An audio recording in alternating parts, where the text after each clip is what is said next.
Bonjour tout le monde et bienvenue sur ma chaîne. On va faire dans cette vidéo ce look. J'espère que ça vous plaît, j'espère que la vidéo vous plaira. N'hésitez pas à vous abonner à la chaîne si ce n'est pas encore fait. Et c'est parti! Je commence donc par appliquer la base. Je vais utiliser la base de chez The Ordinary. C'est une base qui promet de lisser la peau. Je trouve qu'elle fait bien son travail. J'en applique un peu sur ma main. Elle est assez épaisse. Il y a une pipette, mais alors je trouve pas que la pipette elle sert à grand chose parce que vu que la texture est épaisse, ça ne tient pas vraiment dans la pipette. Ensuite, pour le fond de teint, je vais appliquer le Glow de chez Sephora. C'est un fond de teint Perfection Éclat qui promet hydratation pendant 10 heures et qui va donc apporter un peu de glow à la peau. La couvrance est moyenne modulable et donc ça promet un teint unifié, frais et éclatant et une longue tenue. Moi je l'applique en teinte vin clair light et je l'applique avec une éponge qui vient de chez Emax Design. Donc c'est un flacon pompe. Et j'applique 2 pompes. C'est un fond de teint qui va vraiment laisser cet effet éclat sur la peau. Donc on voit une légère brillance mais très naturelle. C'est pas genre gras, ça donne pas un effet transpirant. Donc je trouve que c'est un fond de teint qui est beau pour l'été. En fait maintenant qu'on arrive, la météo ne donne pas trop l'envie. Maintenant qu'on arrive à l'été, je sais pas vous, mais moi ça me donne plus envie d'avoir une peau avec un peu de brillance, avec un peu d'éclat et pas les finis totalement mat comme j'aime bien avoir pendant l'automne et l'hiver. Donc je trouve que c'est un fond de teint qui est bien plutôt pour l'été. Pour l'anti-cerne, j'applique comme d'habitude le combo l'anti-cerne NYX Studio Photogénique et l'infaillible de chez L'Oréal. Le Studio Photogénique de chez NYX, c'est la teinte CW01 et l'infaillible de chez L'Oréal, c'est le 320 porcelaine. Donc je vais appliquer le NYX pour plutôt neutraliser la couleur des cernes et ensuite j'applique l'infaillible de chez L'Oréal pour apporter un peu de lumière à mon visage. Maintenant, je viens poudrer le tout avec la poudre fixatrice de chez Milk Makeup. C'est une poudre qui promet d'unifier et de fixer le teint. Pour le dessous d'œil, je l'applique avec l'éponge. Et sur le reste du teint, je l'applique avec un pinceau. Une façon de savoir si vous avez bien poudré votre teint est de tapoter avec les mains légèrement et voir si vous avez encore des parties qui sont un peu collantes. Et ça veut dire que c'est pas très bien poudré et du coup il faut vraiment bien poudrer pour que ensuite quand vous venez appliquer les textures poudre par-dessus, genre le bronzer, l'highlighter ou le blush, ça ne tâche pas. Parce que si vous avez des zones qui sont pas bien poudrées, elles vont être encore un peu mouillées à cause de la texture crème et ça va accrocher plus et ça va faire des taches, ce qui est pas très beau. Maintenant pour ce qui est de blush, bronzer et highlighter, je vais utiliser la palette Full Scope de chez Benefit. Donc c'est une nouvelle palette, je vous l'avais déjà présentée lors du haul que je vous ai filmé il y a pas longtemps. Je vous l'affiche ici si jamais ça vous intéresse. Donc c'est une palette teint, il y a un miroir. Et il y a 4 teintes, donc il y a le bronzer le plus connu de chez Benefit. Il y a 2 blushs, donc le Georgia et le Honeymoon. Le Honeymoon, il est un peu satiné, presque mat, alors que le Georgia, il est bien brillant. Et on a l'highlighter, le Cookie. Et je vais également utiliser la palette Turn Up the Light de chez Too Faced, qui se présente comme ceci. Donc il y a aussi un miroir et il y a 3 teintes. Donc je vais faire le contour des yeux avec la teinte Soft Focus et juste pour amener des points lumière sur le reste de mon teint. Donc c'est une teinte qui va accrocher la lumière. C'est pas un highlighter, mais ça accroche la lumière. Du coup, je l'applique avec un pinceau. Voilà. Et je l'applique.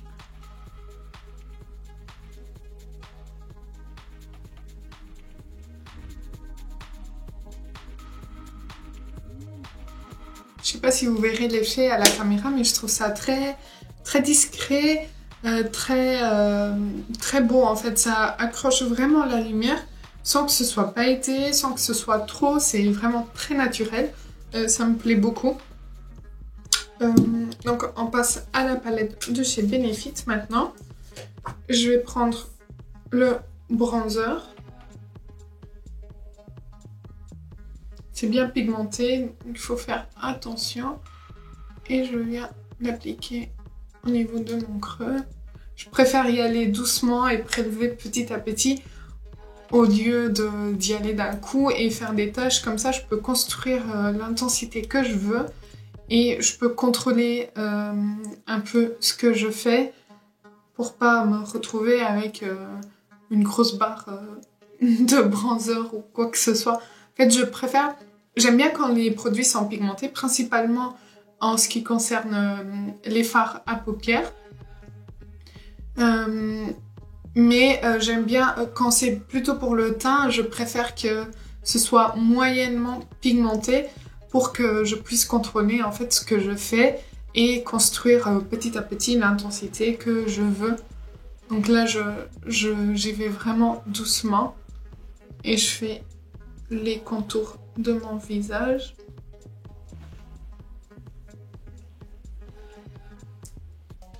Dans tous les cas, il s'applique très bien. Il est très facile à estomper et pour l'instant, je vois pas de démarcation, des taches.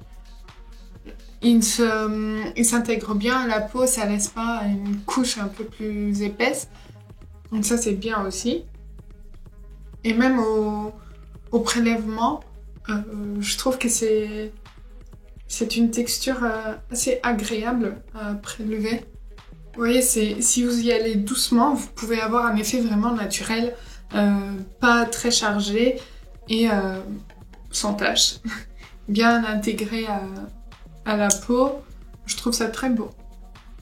Et il ne déplace pas ce qui est en dessous, ce qui est très bien. Parce que parfois, quand on applique des produits, ça déplace ce qui est en dessous et là, pas du tout. Je sais pas si vous entendez la pluie. Et il fait vraiment pas beau. Ce mois de mai, il était un peu bizarre. Je sais pas chez vous, dites-moi chez vous comment il a fait. Mais chez nous, il a fait très très moche. Tout le mois de mai. Ensuite, pour le blush, je vais prendre donc la teinte Honeymoon. Et je vais l'appliquer à l'endroit du blush. C'est aussi bien pigmenté, donc il faut faire attention et y aller plutôt doucement. Mais il s'estompe très bien, vous voyez. Et il s'estompe bien, il est vraiment facile à travailler. C'est très bien. Je vais essayer d'utiliser les 4 teintes. Comme ça, je vous donne un avis total sur la palette.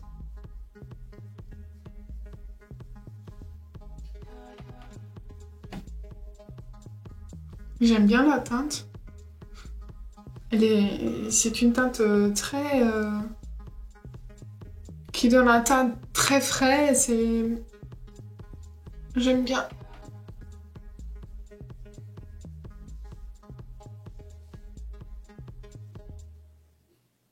Il y a une légère odeur.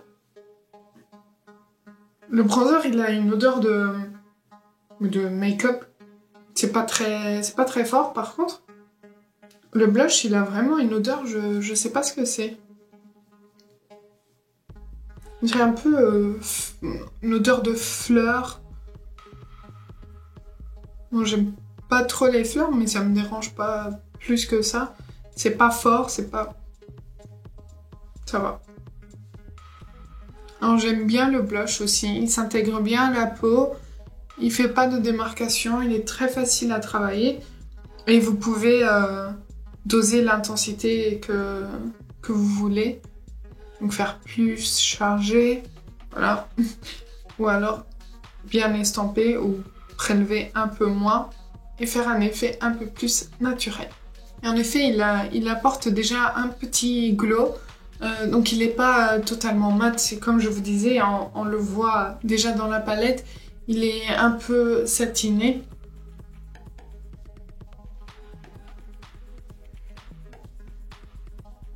Mais je le trouve vraiment très beau, très frais, c'est très agréable. Ensuite, j'applique le blush un peu irisé sur le blush que je viens d'appliquer pour voir ce que ça donne. Est-ce que vous voyez la différence?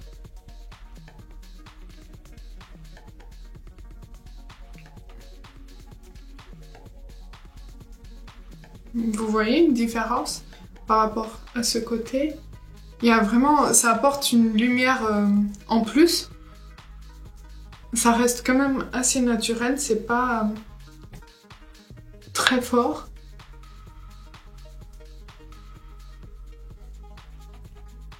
Encore une fois, il a aussi une odeur.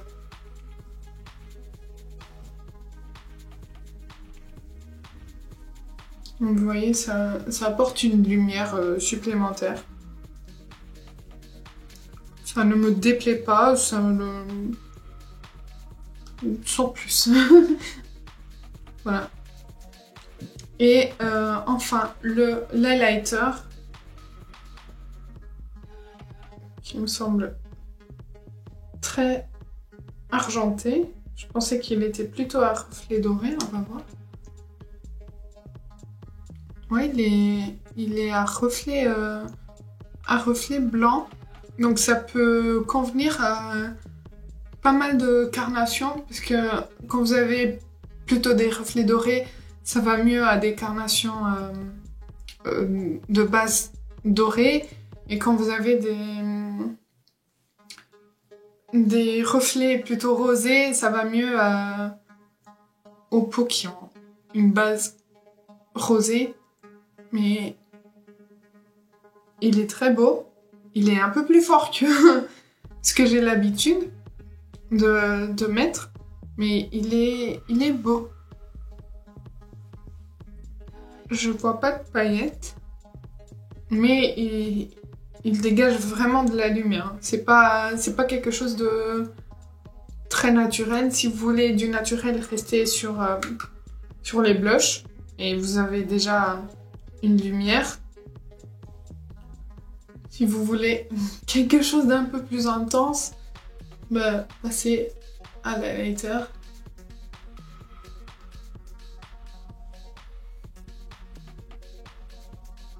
Mais je le trouve quand même très beau. Et il ne marque pas les imperfections. Parce que d'habitude, les highlighters, quand la texture est poudreuse, ça a tendance à marquer les imperfections parce que bah, c'est la lumière. La lumière, elle va donner plus de lumière aux imperfections. Donc ça va faire ressortir plus les imperfections. Mais là, je ne trouve pas que ça montre plus que ça marque les imperfections. Je trouve que ça va. Ils se font plutôt bien à la peau. Voilà, donc pour cette palette, c'est totalement validé. Dites-moi si vous l'avez déjà essayé. Ils ont sorti il me semble, 3 palettes différentes. Donc dites-moi si vous avez essayé celle-ci. Celle-ci, c'est la Earth Angel ou l'une des autres, ce que vous en pensez. Ou si ça vous donne envie de tester, dites-moi tout ça en commentaire. Maintenant, je vais appliquer le Fix Plus en version mat de chez MAC. C'est un spray fixateur qui va déjà aider à fondre toutes les textures entre elles. Donc là, j'ai appliqué des textures crème et poudreuse. Et ça va aussi aider à fixer le maquillage plus longtemps, pour qu'il reste en place plus longtemps. Je fais les sourcils hors caméra et je reviens tout de suite. Si ça vous intéresse, je laisse une vidéo ici où je vous explique comment structurer vos sourcils et je reviens tout de suite. Voilà, donc pour les sourcils, j'ai utilisé le crayon à sourcils de chez MAC en teinte Stylized. Dans tous les cas, tous les produits seront dans la barre d'infos si ça vous intéresse. Ensuite, on passe au maquillage des yeux. Donc je vais appliquer la base à paupières de chez Urban Decay, la Eyeshadow Primer Potion en teinte originale. Donc c'est une base transparente. Vous avez également la teintée de chez Urban Decay. Maintenant pour les yeux, je vais utiliser la palette Soft Glam de chez Anastasia Beverly Hills. C'est une palette qui se présente comme ceci. Donc c'est une palette de poche. C'est une toute petite palette avec 8 teintes. Les teintes sont reprises de 2 palettes différentes de chez Anastasia Beverly Hills. Pareil, je vous en ai parlé dans le haul. Donc je trouve que c'est une palette très très complète. Puisqu'il y a un beige clair, il y a un noir, il y a des teintes irisées et il y a des mats, donc on peut faire pas mal de maquillage avec. C'est une palette que je trouve qui peut être très utile quand on part en vacances. Comme elle est très petite et comme ça on peut l'emporter facilement, elle ne prend pas trop de place et on peut quand même s'amuser avec plusieurs types de maquillage. On peut faire des smokies, on peut faire des maquillages très lumineux en appliquant juste la teinte Dreamer et un creux de paupière travaillé. Il y a vraiment pas mal d'options. Là, comme d'habitude, je sais pas trop dans quel sens on va partir, mais déjà je vais appliquer la teinte Intense dans le creux. C'est assez poudreux. Et je pense que ça va être très bien pigmenté. Ouais.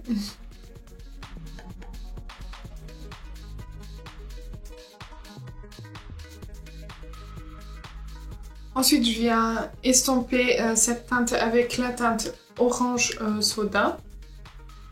Donc je viens dégrader les bords.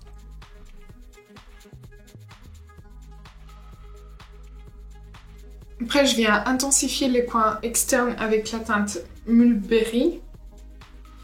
C'est un genre de bordeaux que je trouve très beau. Donc je viens le déposer au coin externe, pardon.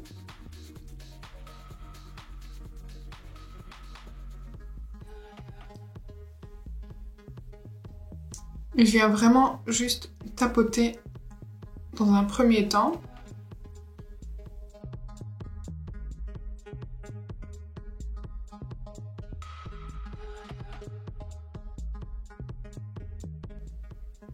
Et je l'estompe vraiment sur place. Je veux pas étirer cette teinte parce qu'elle est assez foncée. Je veux juste vraiment bien l'estomper. Je viens flouter les bords de cette teinte avec la teinte Dusty Rose qui est un rose, un bois de rose très beau.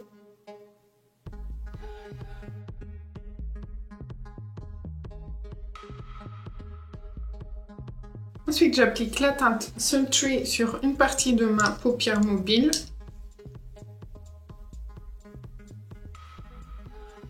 Pour l'instant, je vais l'appliquer avec un pinceau plat sec, voir ce que ça donne.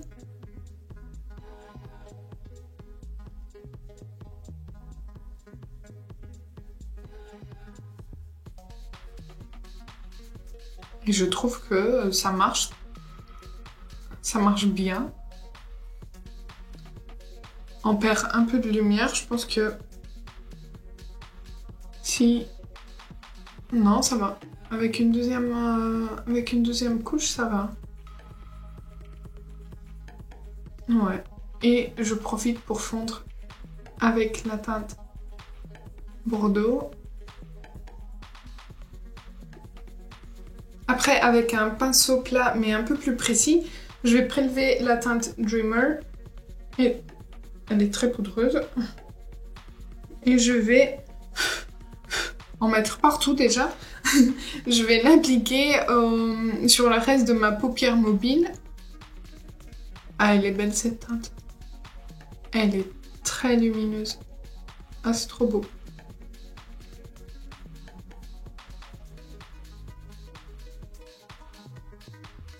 Et encore une fois, je fonds les deux ensemble pour pas que ça fasse des barres. Elle est trop belle.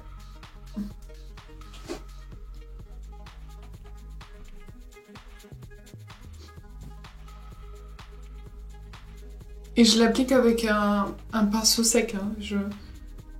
J'ai même pas mouillé le pinceau. Pour le ras de cils, je vais appliquer la teinte Mulberry avec un pinceau petit précis.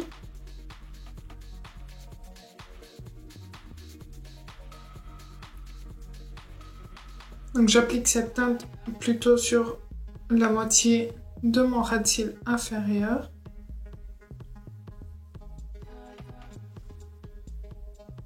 Et je viens estomper avec la teinte Dusty Rose de tout à l'heure.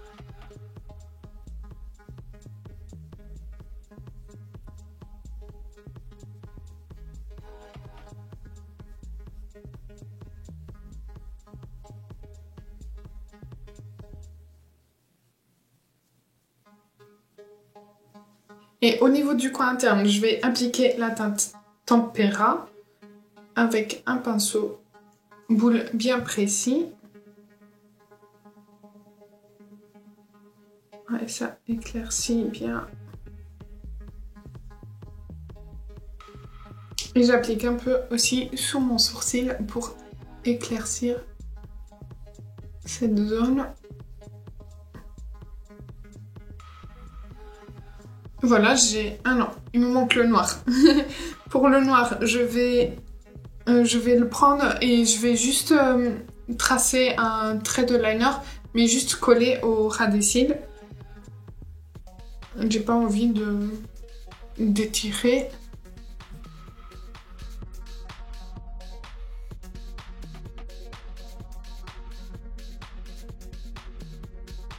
Maintenant, je vais mettre le crayon de chez Marc Jacobs en muqueuse supérieure, donc il est noir. Et je vais également mettre le Velvet Noir Major Volume Mascara de chez Marc Jacobs aussi. Et je reviens tout de suite.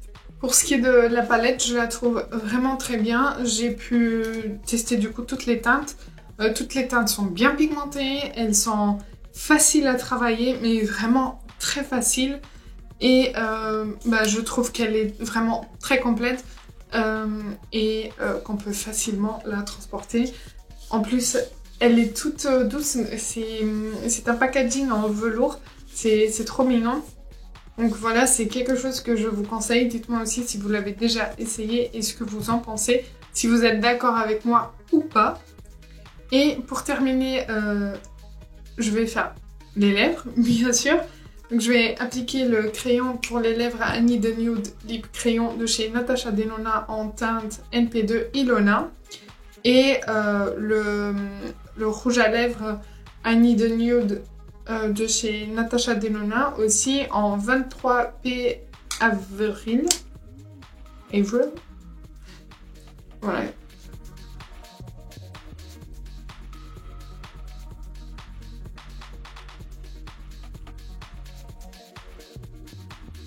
Moi, je trouve en plus que la teinte va très bien avec le maquillage. On dirait presque la teinte du Mulberry, du fard genre Bordeaux. Parfait. J'applique une dernière fois le Fix Plus.